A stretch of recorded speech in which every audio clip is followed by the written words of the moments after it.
Make sure you're subscribed with notifications on.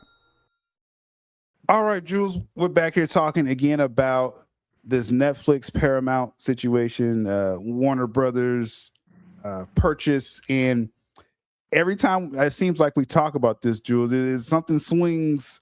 It seemed like Netflix, well, first, Paramount had it in the bag, it seemed like initially. And then it swung, and Netflix has a deal. Now, when Netflix gets blocked, Paramount's doing a hostile takeover, just all over the place. So, just our heads still kind of spinning, I think, on this, Jules, as far as this Yeah, this Warner Bros. because Deal. every time we think it's like, all right, it's dead, Netflix is gonna run away with it, then all of a sudden something happens, and then Paramount's back in the picture. Like there is like a cockroach that won't die, right? Like it just keeps coming. Well, I'm mad at it though. Like this is a big deal. This is a huge acquisition. It'll change the fabric of Hollywood as we know it, probably forever. Mm-hmm. So depending on whatever side of the aisle you're on, this is definitely something to keep an eye out on. Yeah, and I'll say, maybe I'm notoriously, what is it like, objective about things. Where obviously I favor the Paramount side, specifically because of the Saudi connection and just what that could mean for theaters too Mm-hmm. overall, and of course Snyderverse with that. But I did see some positives potentially with Netflix, and I'm talking more of just the DC brand, more content. Um, where are you at as far as like? Obviously, we favored Paramount. Are there any positives you could think of for Netflix, just off the top of the head? Um, with Netflix is tricky because we just don't know what angle they're vying for here. Like, where are they going to? What are their plans for DC Studios or DC the IP itself?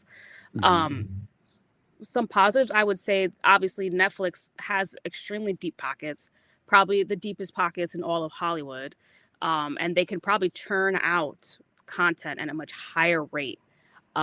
Quality is a question, as with all of their productions, but they have been working on that in recent years.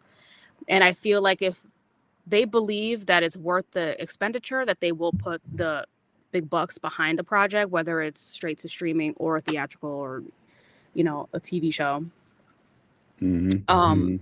that's probably the only positive from like a fan standpoint.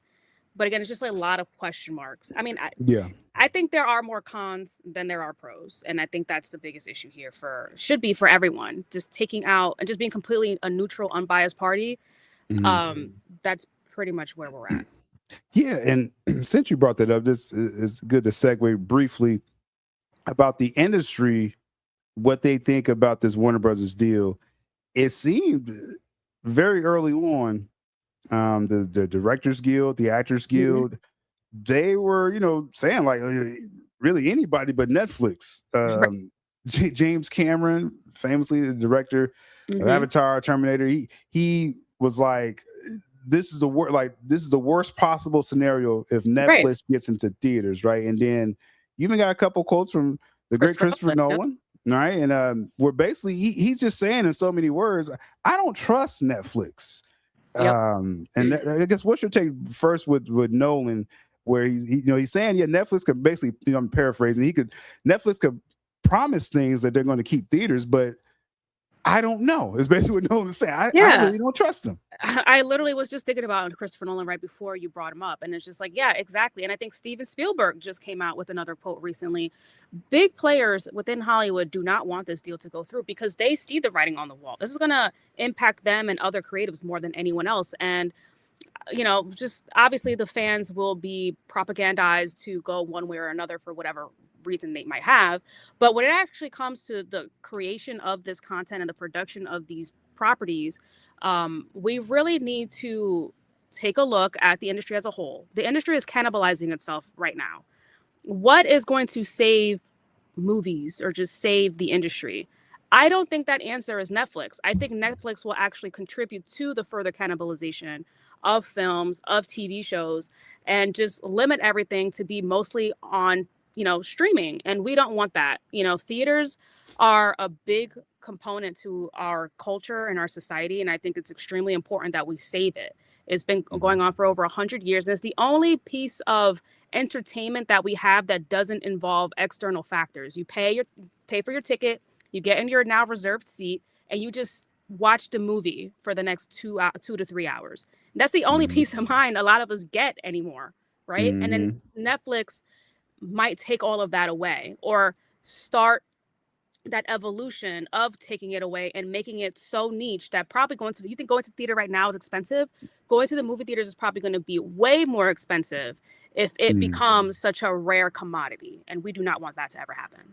And I think it's fair because some people would say, well, are people being too hard on Netflix? But no, Netflix track record, they've always crapped on the theater experience. They're not being hard enough.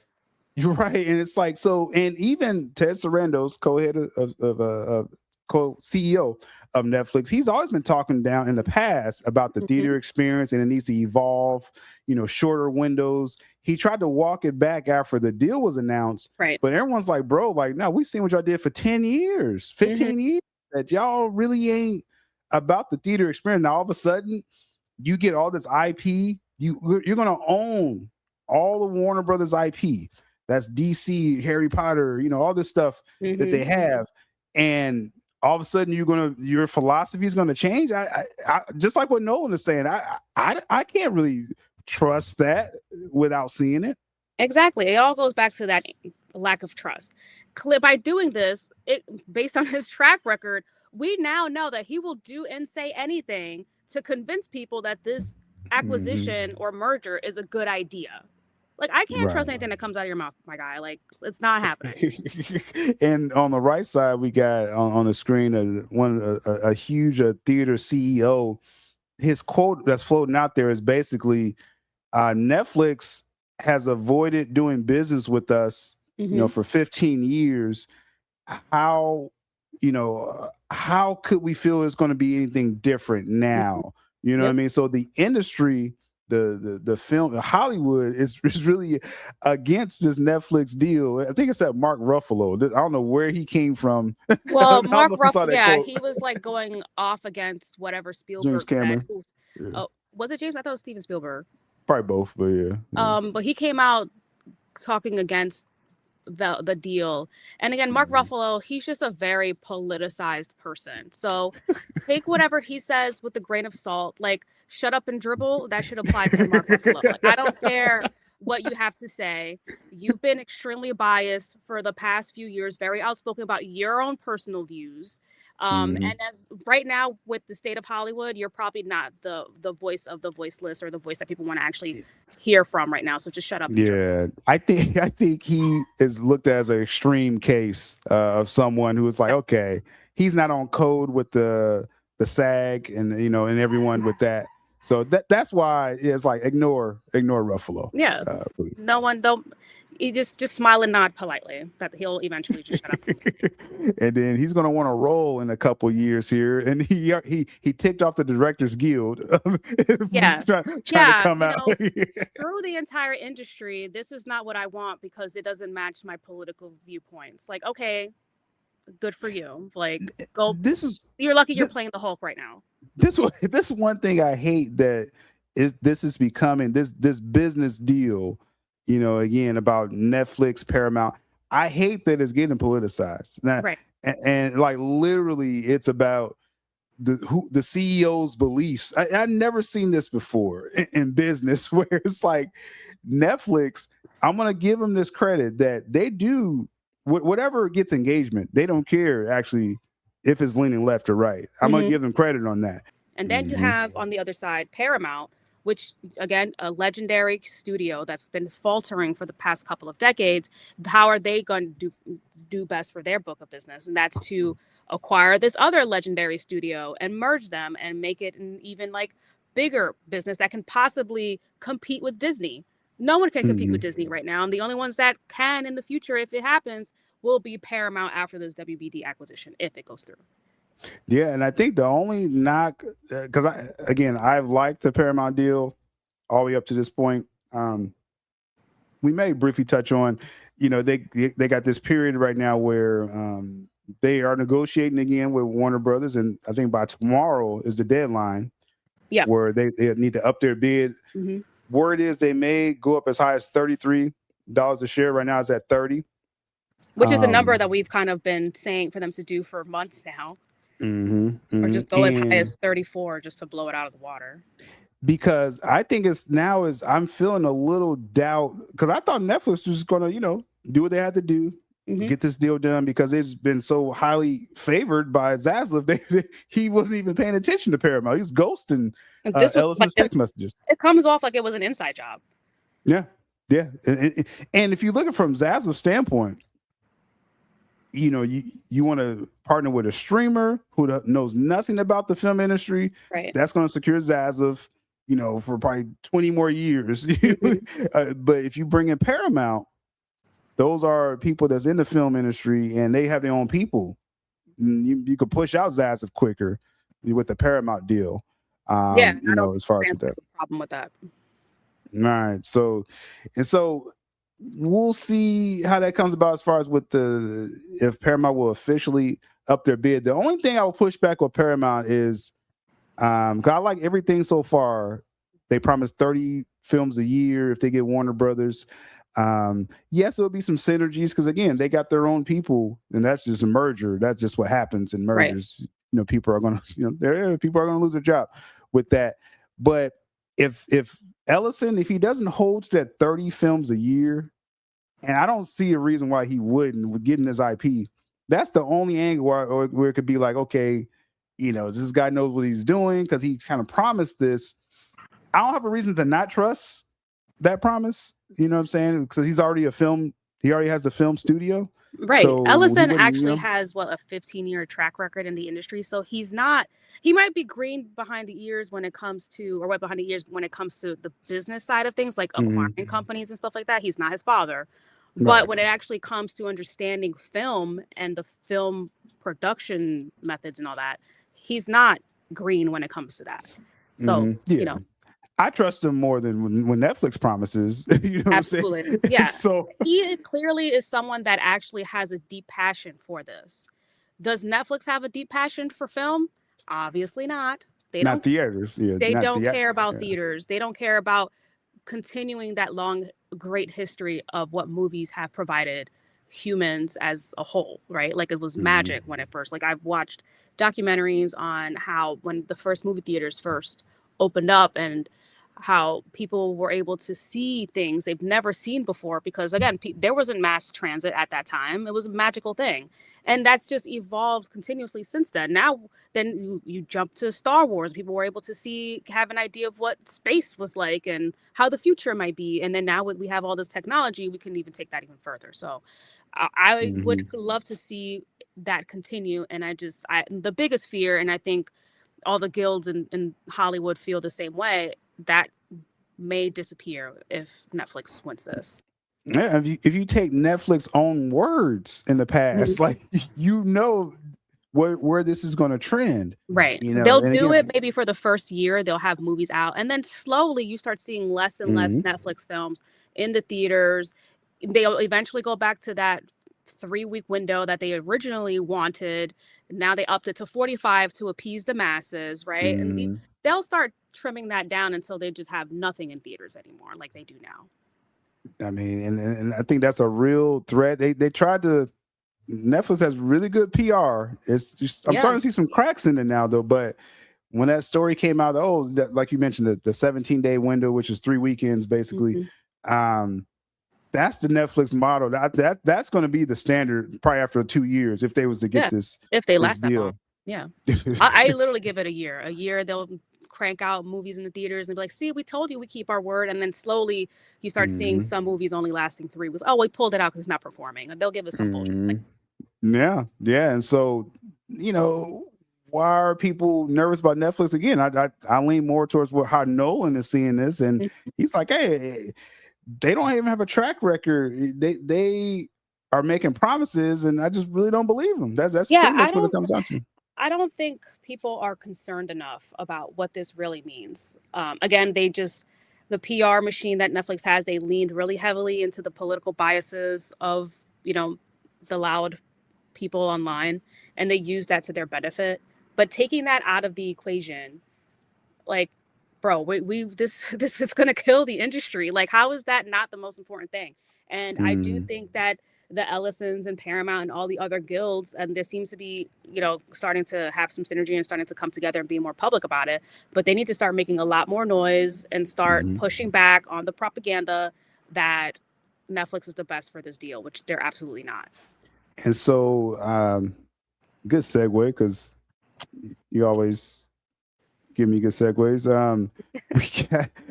When we're talking about the pushing back against Netflix, and now the Department of Justice, DOJ, they've been going through this regulatory process, and they were grilling Netflix. They kind of looked like a deer in the headlights a few times during that. I don't know if you caught any clips of that, but it was some nonsense in that whole exchange. But the point is, I was like, Netflix is going to have an uphill battle, as we know, to convince the DOJ.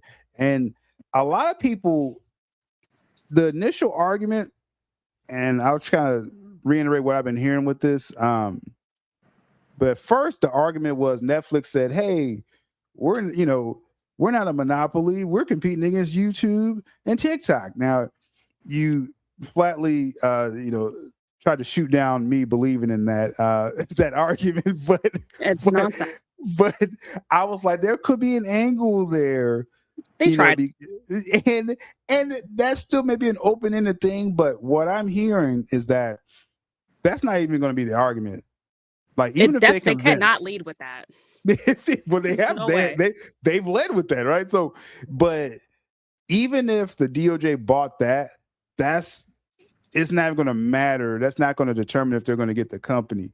This here, which came out last night, this article, DOJ probes Netflix power over filmmakers in Warner deal review, is more about how Netflix taking over. If they take over Warner Brothers, how's that going to affect creators? How's that going to affect directors, actors? And we just talked about all the directors and actors that's against this. So this is really what's going to determine, because monopolies is used very loose. If it was really about stopping monopolies, Disney would never have Fox right now. Like right. Really, you know what I mean? So there's ways to get around that, and that's the only reason why I was humoring the Netflix argument, which people are still jeering me about. But I was like, you humor everything just for the record. That's just who you are. Like, I'm just there. Give this type of guy I am. Yeah, you just and now I'll make a determination, but I'm gonna hear you out, right. Until I don't want to. And and I was like, Netflix, they were kind of winning me over there. I was like, if this is the timeline that they get it, I kind of like what they're saying. Ain't nobody going to the theaters to watch a YouTube production. We've had that argument already. We're gonna go forward with this. This is huge, because if the DOJ, if they really determine, and this is pretty clear, Netflix rolling back, the theatrical windows, that's possibly going to hurt back-end deals. That will hurt back-end deals for directors and high profile actors. All of them. That's why I said Mark Ruffalo. I'm like, maybe you don't get any back-end deals, Ruffalo, or he definitely does not. Because why would you speak? He has to be like the most unlikable actor I've seen in a long time. Like, and both sides of the aisle seem to dislike him. I don't know why. But then he makes stupid statements like this, and it's just like, bro, you're not helping. Like, this is what the DOJ said. Yeah, okay, the competition thing, monopoly thing, okay, that's debatable. But how are y'all going to affect filmmakers? It actually, a report came out. I don't have it up. I should have been ready for everything with Jules here, but should know better by now. It's only been a couple years. Paramount is coming out saying they've already got they passed the initial DOJ review already. Like, they did an independent review. Now, they don't have a deal. Obviously, Paramount has not agreed to a deal yet with Warner Bros. We know this, but the steps that Netflix is going through right now, Paramount is saying, we already passed that step. Right. Like, if a deal is made, we're going to be further along to get it done. And so, I mean, I think that proves their point that DOJ would not probe Paramount on something like this about how it will affect filmmakers, because Paramount doesn't. It's a a lateral move almost, because Paramount is already a big part of the industry. They know the inner workings. Everything kind of just stays the same. The only thing that changes, like you said, because it's a merger, people are going to lose their jobs. But then, sometimes that's meant to be. People lose their jobs all the time. And they go and maybe they create another studio. Maybe they go to Netflix because Netflix needs real studio people, right? Like that's not the end of the world. And God forbid we get another major studio in Hollywood. Like we all know that we need more. We can't just keep getting things from two studios every single movie every single year. Like, this is ridiculous. Yeah, I think this in a way, yes, Paramount technically, if they would buy Warner Brothers, and they would gobble up Warner Brothers, but they're going to still keep Warner Brothers Studios running, and the activity that Warner Brothers is going to bring to Paramount is going to help Paramount to help with their own franchises, right? Yep. So I think you're really kind of propping up two industries instead of having Netflix gobble it up and kill the film industry, which we know they will do. Because if you don't saying? have many theatrical releases, which they're not going to have much at Netflix, no matter what they say, how do you not think that people are going to still lose their jobs? People are going to lose their jobs regardless, whether they lose their jobs on day 1 or day 400, right? Like, people are going to lose their jobs. There's no way around. Yeah, that I really, I'm not crying for anyone. When you have those high exec jobs, right? They're making millions. You'll bounce back. You'll be okay. Yeah. We're already, we should never count anyone's money, right. But we kind of did with Zaslav. He's going to be a billionaire after this deal is done. So yeah, no tears being shed for the exec. There's whispers out there that Netflix, they're talking a big game, but they really don't want to get into a bidding war. They may have the money for it, but Netflix is more frugal than people think. We all know that with how they cancel shows left and right. So if Paramount, let's say if Paramount does just like $1 more, then I could see Netflix, trying to, match it in relatively. But if Paramount goes to $33, which is the rumor out there, I think Netflix, it's more likely that Netflix will walk away from this deal. Yeah. It's more likely than that. Yeah. I hope so. I mean, again, obviously, I'm a little biased in this. I obviously am championing one over the other for all the reasons I already stated. Yeah, I mean, everybody keeps saying, "Oh, Netflix has deep pockets; they can go as high as they want to," right? But again, like you brought up a good point. We all know that Netflix is very frugal when it comes to their money. The shareholders for Netflix already are not big fans of this deal. I think their stocks dropped dramatically after they got accepted, after their bid was accepted. It's down 40% now as of yesterday. That's a lot. Yes, that's huge. That's why Netflix had to abridge the deal, because part of the initial deal was Netflix was going to pay some cash and the rest in Netflix stocks, which was valuable. And you took a 40% hit. That means Netflix investors don't like this deal. Their investors don't like this deal. So you think they're going to get into a bidding war and try to match $33 when they already don't like?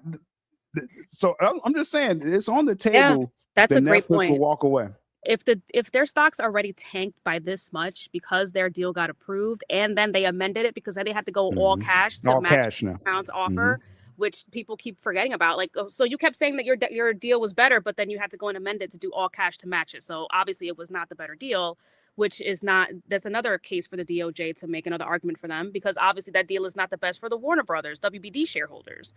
So if they go up even further, then the Netflix shareholders are gonna pull out even more. Like, they're definitely not gonna like this. And that's real pressure right there, because I know people, we look at it as fans, and people could have a voice on social media about it. That's one side of the pressure, but the direct investors, they already are disagreeing.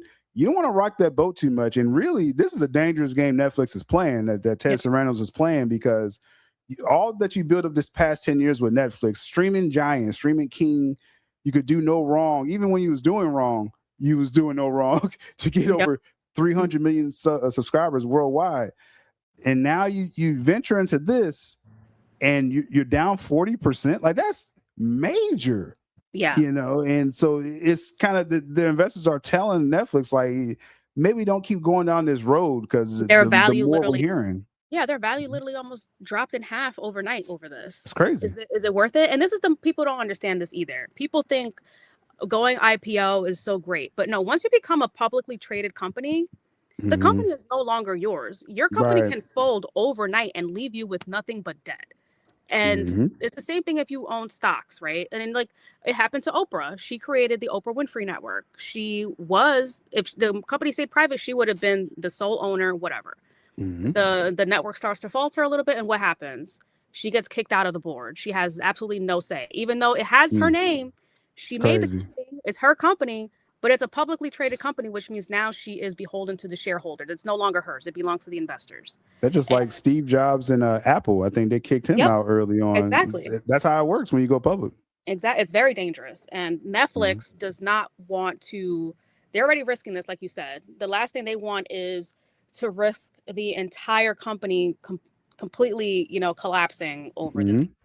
Yeah, I mean it's a real danger because again, up to this point, Sarandos he was was tricking me, and I was like, hey, maybe they have a chance here, guys. But more has come out too that, and I kind of get this angle, but Sarandos was basically downplaying the DOJ pressure and things like Yep. that. But with all this stuff leaking out now, it's like, oh no, like they really are. There's not a good chance that this will pass without even with the Paramount. Throw Paramount aside, just Netflix straight up getting this deal through the Department of Justice is least likely, or even more today, and going forward. Because, and again, the value of the company is a huge thing that they have to consider. Like, and Sarandos, he has quotes out there where he's like, yeah, we're at the range that we're at right now. They really don't want a bidding war. And he's like, they know how to walk away from stuff too. Like he said that. The only reason they have deep pockets is because that IPO is so valuable. All the value is in the Mhm. IPO. Yeah. So if Yeah. that continues to drop, let's say it drops another 20%, I can see them pulling out. That's way too low. One more angle with this, because some of Netflix investors, they're publicly coming out too, saying, let's look at the Paramount deal a little closer. Because hasn't it been kind of weird? This has been a weird conversation as far as the layout of this deal. Netflix initially, I think, offered like 72 billion. And I think when it all closes, it'd be like 82 billion to buy Mhm. just a streaming and studio side of Warner Brothers, right? Paramount was at 100 million plus to buy the studio streaming side and the cable channels, right? Mhm. And the whole time, it's still being pushed out there. Oh, yeah, Netflix has the superior deal, but I wasn't born yesterday here. But even if I was, I would Yeah, know 100 is more than 82 right. billion. Has that been odd to you? Because like It I has said, this. Netflix has great PR to spend that. Yeah, we've talked about. I think this is one of the first streams that we made about this. Mm-hmm. We were talking about it. So you're telling, like, the networks are worth nothing. They're worthless right now, right? Like, no one Mm-hmm. watches basic TV. No Like one $1 a cares. share. Yeah, Yeah. it's there were. I think they're giving them what, $2 a share. I think be generous. Paramount was like, we'll throw in 2. Yeah. Yeah. So, like, yeah, I mean, I'd rather get a package deal. Just take everything. You're gonna give me 100+ billion. Yeah, fuck it. Like, who cares? Just give me the money. Like, okay, you already got the regulatory approvals. You have everything in line. We can get this done pretty quickly. All right, cool. Let's do it. This is what I've been wanting.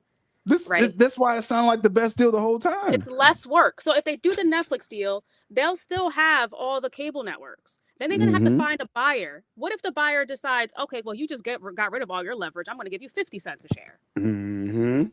And then so that falls back on the shareholders. They're like, "What? We could at least got $2 a Yep. share. We only get 50.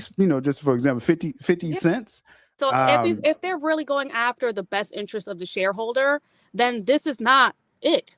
The best interest of the shareholder is the Paramount deal, and we've been saying this since day one. And it's absolutely insane that no one else sees this. This is just it's so obvious. It's very obvious. That's why. And again, I was just like, I'm slightly going insane about this, but I'm like, how is Netflix superior?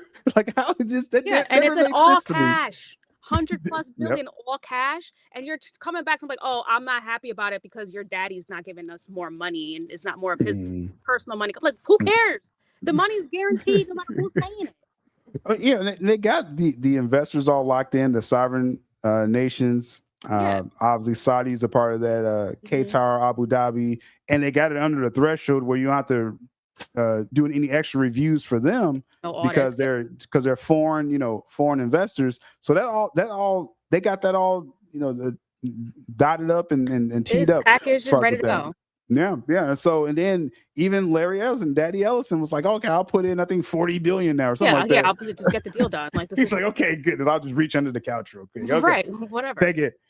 So it's really, so that's why, again, Netflix, or I'm sorry, I said Netflix, Warner Brothers investors are saying, wait a minute, Zaz, if you're kind of just going full stream with this Netflix stuff, we need to look at the Paramount deal a little closer here.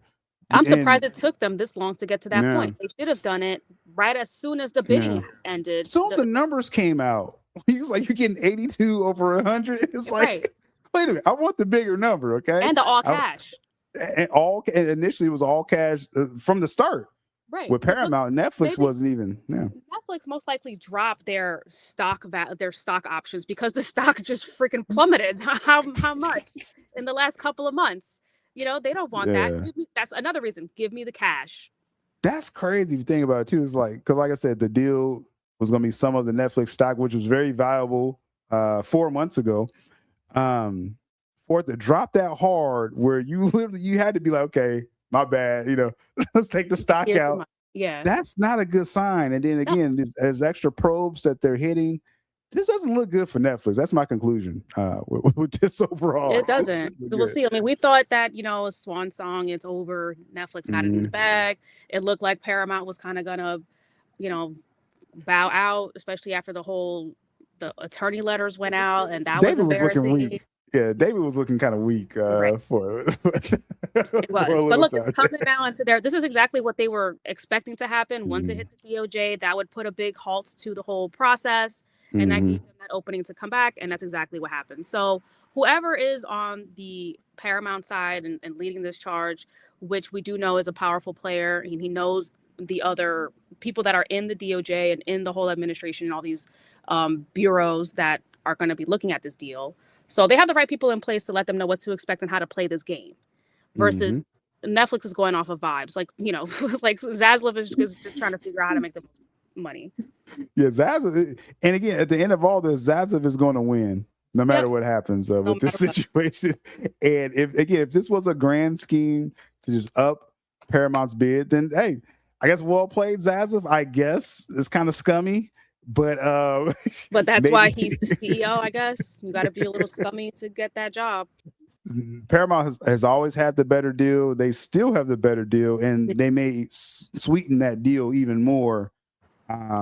It's a no-brainer to me to go with Paramount. It would be so funny if Paramount does end up winning this bid and closing out this deal after the big spectacle that Netflix put out by emailing their 400 million subscribers across the globe, making a website, saying everything under the sun, like it's done, like it's a done deal, when it was not. It was literally just the beginning. So, and honestly, God don't like ugly. Like, why are you putting that out there when you know it's not a done deal? Like, it's just more programming, more propaganda. That's what it was. The PR propaganda, like, let's blast this. And that's usually what happens when you have those numbers, just like you got people on Twitter that have a large following, they just blast out nonsense. Yep. And enough people are going to believe it. Like, oh, we're covering so many people. People are literally right now under the assumption that Netflix now owns Warner Brothers because they got that email, because they don't follow this like we do. So they got the email like, oh shit, like Netflix owns all of this now. Like, no, they don't. They're going into the process to own it. Yeah. It's like, it's not done.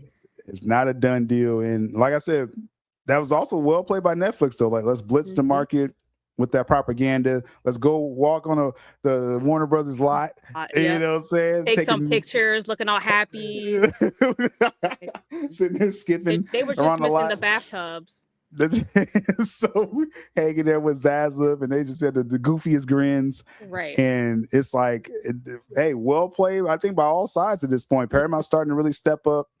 And hey, I'm just saying, obviously, I hope Paramount pulls this out, because that's going to be a total win for everyone. Now, back with the Netflix side,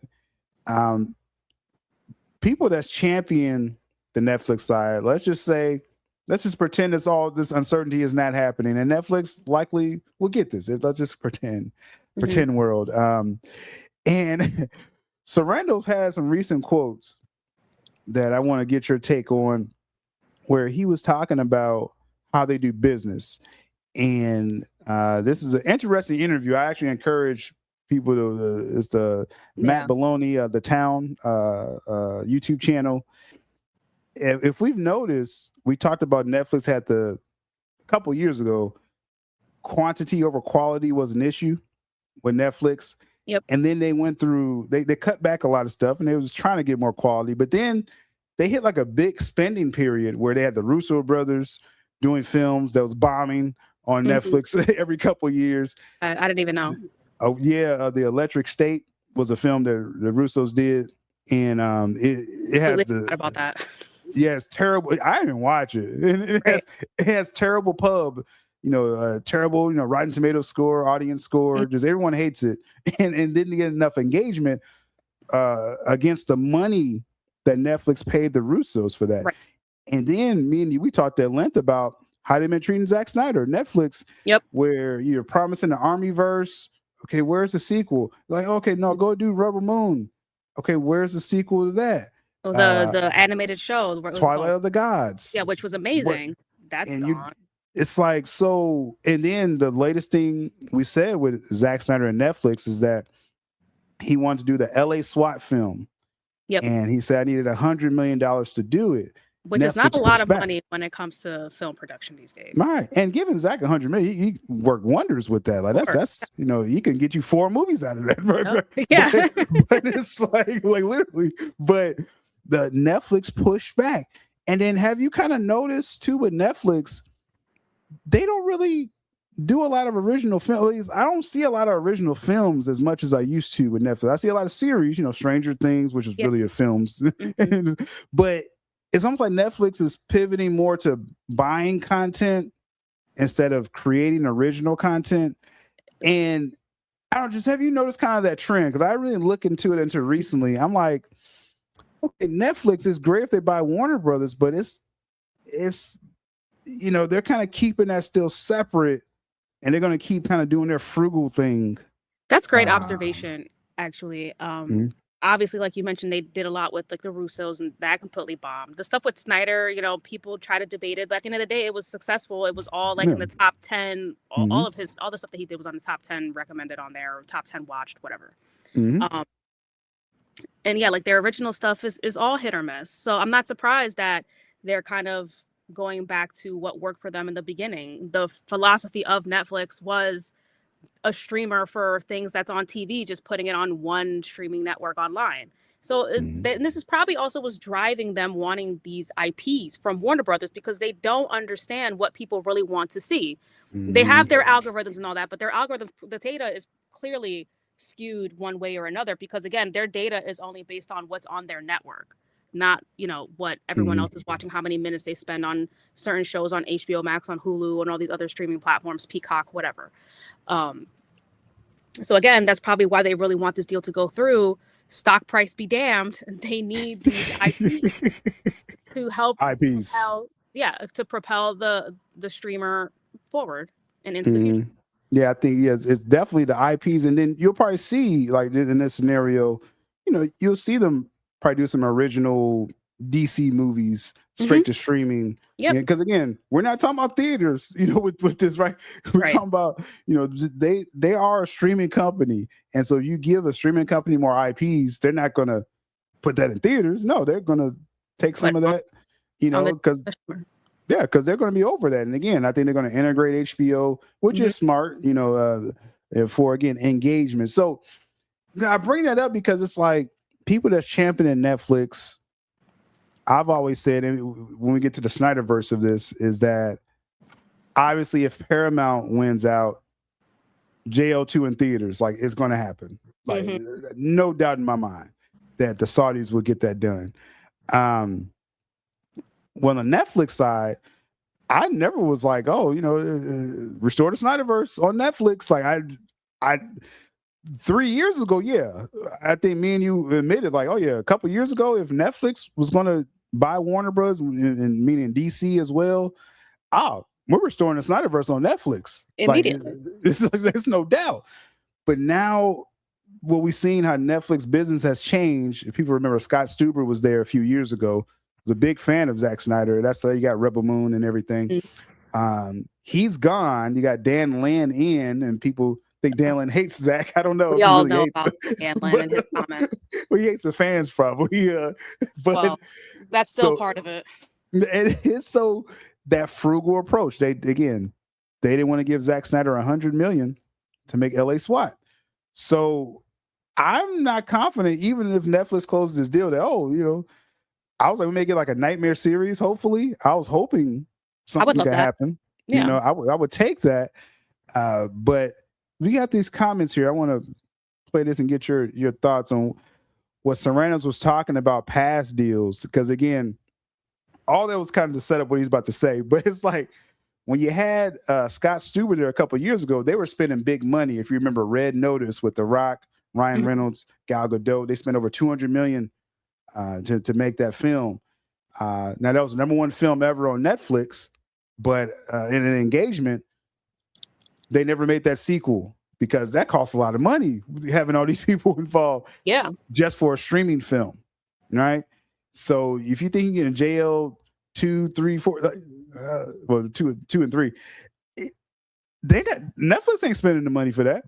I know you're not going to tell me how high you guys are willing to go on the price, but at least one of the analysts has said that he's been urging Paramount to bail out because they believe that Netflix would go at least 10% more. It's Rich Greenfield. He says that would be $33 per share for Paramount.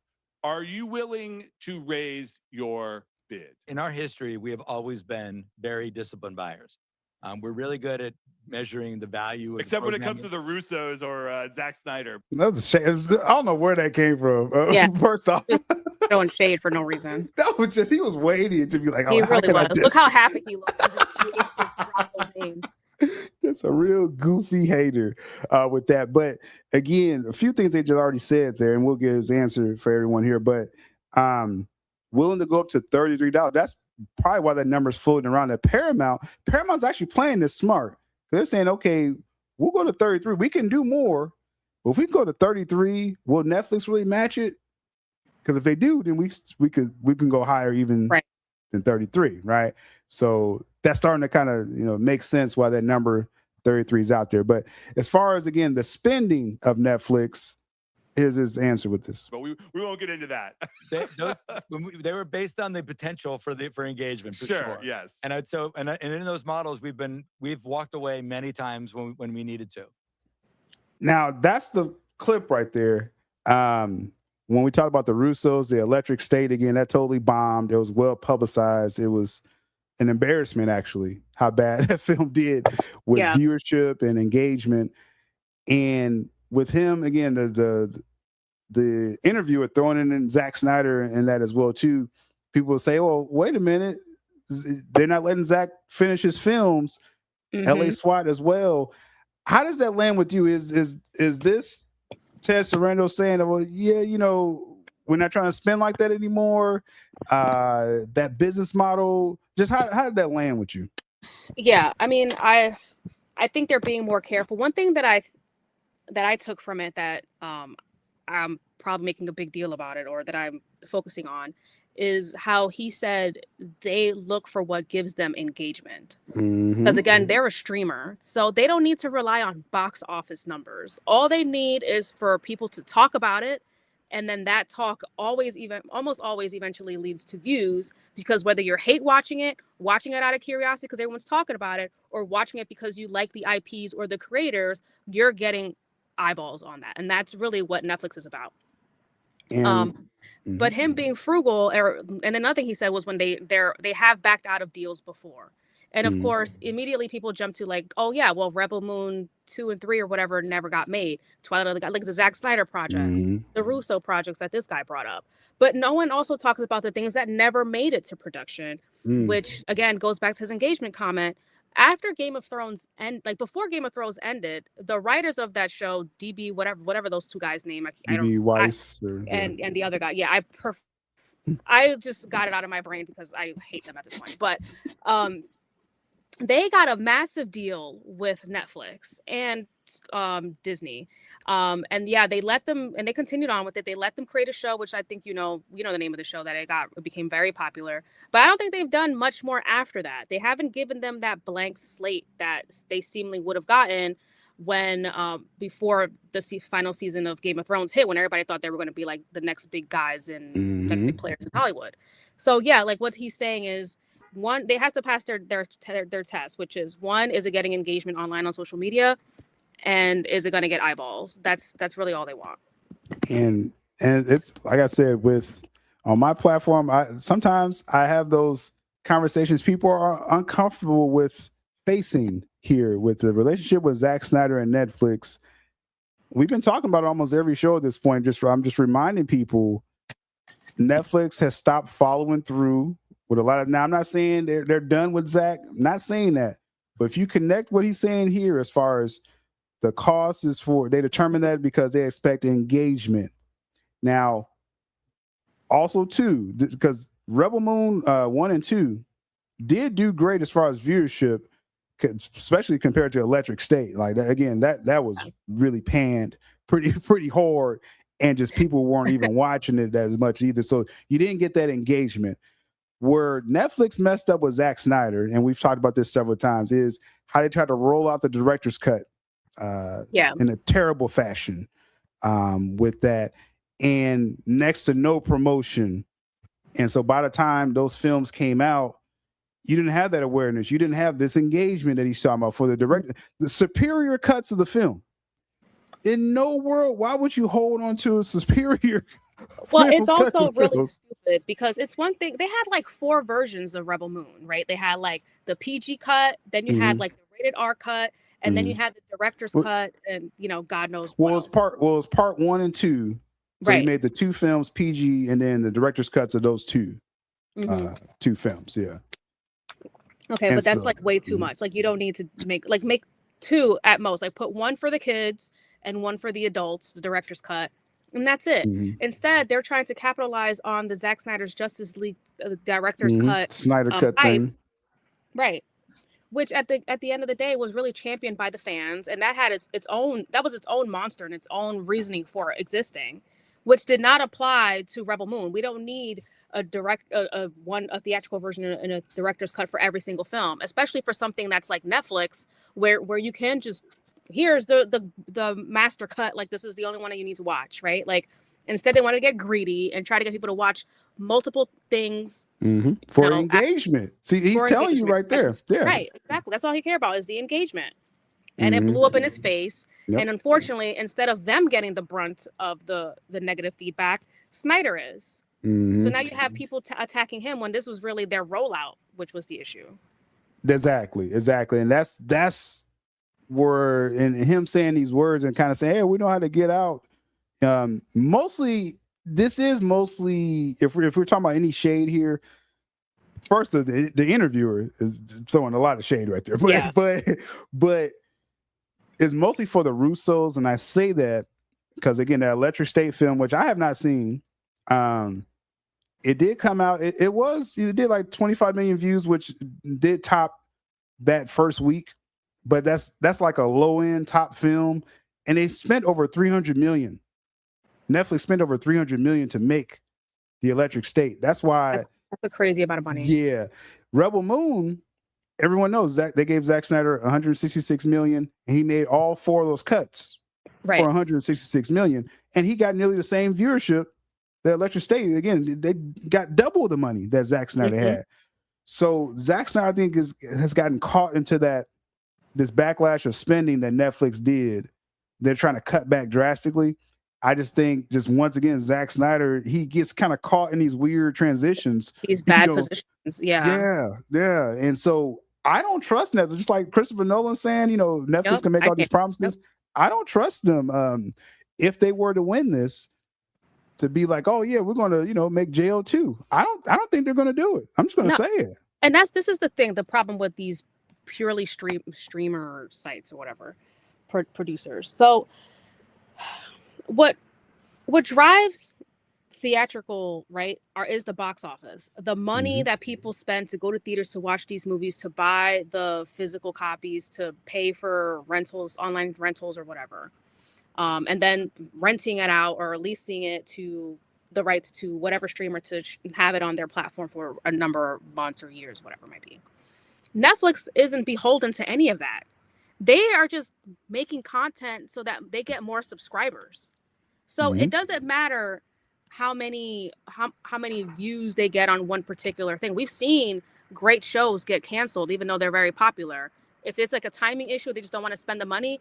You know, oh, we have one season left for the finale. Oh, well, who cares? Just end it. We're just going to use that money to go do something else, right? Like we've seen them do it time and time again throughout their entire history of existence. So why should I trust them with my favorite IPs if there's nothing to hold them to the fire to be like, no, give us this content? Yeah, because if they're like, hey, you know, because they have their own analytics, and I trust they do track things, and if it's all just about purely engagement, so this is the scenario again in this fantasy land that we are saying Netflix is going to own DC. Is it more likely for them to take, let's say, JO2, and instead of the theatrical side, spending $200 million on it, do you really think Netflix is going to spend $200 million to do a streaming? I mean, and if you do, you're probably going to get a crumb here and there just for the engagement that it will bring. You know, because that'll help their shareholder value, because they'll get people just like what happened with HBO Max, right? The Snyder Cut completely was the full momentum driver of that, the launch of that app. I helped launch it. A lot of us signed up for it, months before Snyder Cut came out. Right. We signed up for HBO Max. Yeah. As soon as they found out that it was coming out, people started subscribing to it. And it was a worldwide thing. So I could see Netflix kind of jumping on the same gravy train just because people will keep championing it. And they'll be like, okay, yeah, well, we'll make one more movie similar to what, like, just to shut you guys up. And we get the engagement, we get more of a following. And then we'll take it from there if they decide to. But after that, who knows what. That's what I wonder, because I'm with you with that scenario where it's like, okay, if it's about engagement, get Zack Snyder with DC. You're going to get engagement. There's nothing else that will get you more engagement. You're going to get literally nothing else. You're going to get engagement, but again, if it's about, okay, the theatrical side, maybe they should spend that money for it. I just want, again, I'm just not trusting Netflix decisions, and they also the gray area. They don't only need big wins; they need big positive wins. So by making, just in a perfect world, if they were smart, they would give us JL2 as a finale or whatever, and they'll put it in the theaters. Like, hey, see, we're standing firm on our word. We're giving you this movie in the theaters. It's going to stay there for what, 45 days, and then we're going to put it on the streamer. That will build some good faith with them and the fandom. It'll give them all the engagement they want, both positive and negative engagement, because we know there's their haters and there's the fans. But either way, people are talking about Netflix. They're going to be talking about it throughout the production, and that'll, in 2 years, we'll get JL2. And then, now Netflix will be like, it's already the biggest streaming platform, but it'll be the #1 talked about streaming platform, or studio for that matter, in the world during that time period. Make sure you're subscribed with notifications on. And in fact, okay, this is a good time to pull up this video. This is a very interesting discussion online about Netflix committing to the theatrical window, right? And then we'll get back to, again, why Paramount may slip in and get this. So let's check this out. And will this be a fully exclusive 45-day theatrical window? Fully exclusive to theaters, yes. And will this be self-enforced? In other words, if you fall short of that? That is the industry. It is the industry standard for self-enforcement. However, routinely, movies that underperform, the window moves a little bit. And Superman was a little shorter window, and Sinners was a little longer window. Now, we we got to talk about this, right? Like I said, I haven't been live in a minute, y'all. We got to talk about this. And we'll get more into, again, this back and forth for Paramount and Netflix. But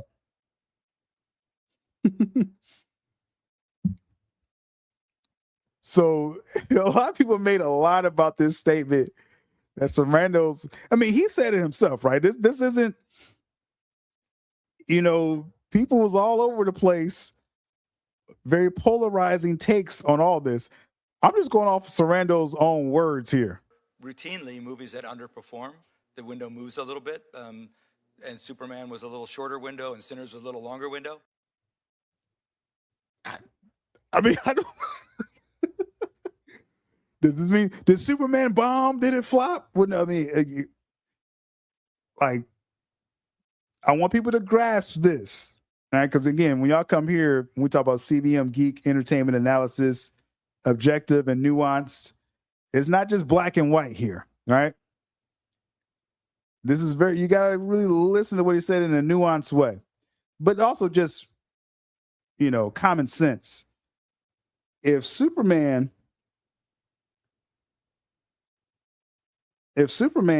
truly just totally underperformed, meaning if it got less than the 500 number that they wanted, James Gunn would not be doing Man of Tomorrow. So let me just kind of put this out there first, right? Let's be realistic. But if y'all remember my coverage of James Gunn Superman leading up to this past summer, the forecast that we were covering, there was people was like, oh, it may get 800, it may mess around and get 1 billion. It didn't do that. And in-house Warner Bros. Was like, oh, we're pushing all the marketing, and they were getting a lot of advertising tie-ins. They were receiving money to market. Like, these companies, like Dairy Queen was an example, which had a really good Superman Blizzard, by the way. But Dairy Queen was giving DC money, Warner Brothers money, and to market it Dairy Queen next to Superman. So they were getting a lot of marketing tie-ins. They ultimately didn't lose money on Superman. I do want to make that clear. But we're just talking about the performance. Just going off this man's words again, Ted Sarandos, when co-CEO of Netflix, when they were trying to work out a deal with Warner Brothers, just like Paramount and Comcast, they got the books, and they looked at the books for Warner Brothers this past year, 2025, got over 40 billion, I believe. Was it 40 billion? And is that number too big? Let me see. Is it 40 billion or 4 billion? Let's see. Warner Brothers film revenue 2025. It's 40. Was 40 too much, or is it 4 billion? I said 40 billion. I'm thinking of like NBA contracts. 4 billion, 4.4 billion is what DeLuca and Abdi turned in for box office 2025. Wonderful year, one of the best years ever. So they was looking at the numbers. This is why Sarandos is saying this. He's like, okay, well, 45-day window, if it's kind of coming under what they're expecting, we're going to pivot just like Warner Brothers just did. This is what he's saying. It is the industry standard for self-enforcement. However, routinely, movies that underperform, the window moves a little bit. And Superman was a little shorter window, and Sinners was a little longer window, but they still could refer to it as a 45-day window. So they can fudge it a little bit, but all he's saying is that, they expected more for Superman. Now, if they expected more from Superman and it hit 614 million, it did enough. That's true. It did enough. They wanted more. So, yeah, you could do Man of Tomorrow, because we did make a profit because, again, advertising tie-ins. Man of Tomorrow has to hit. This is what I'm saying. This is even more pressure now that it's public now that, oh, hey, by the third weekend of Superman, it kind of dipped down more than we wanted. Its performance each week. Let's see. Performance. First 4 weeks.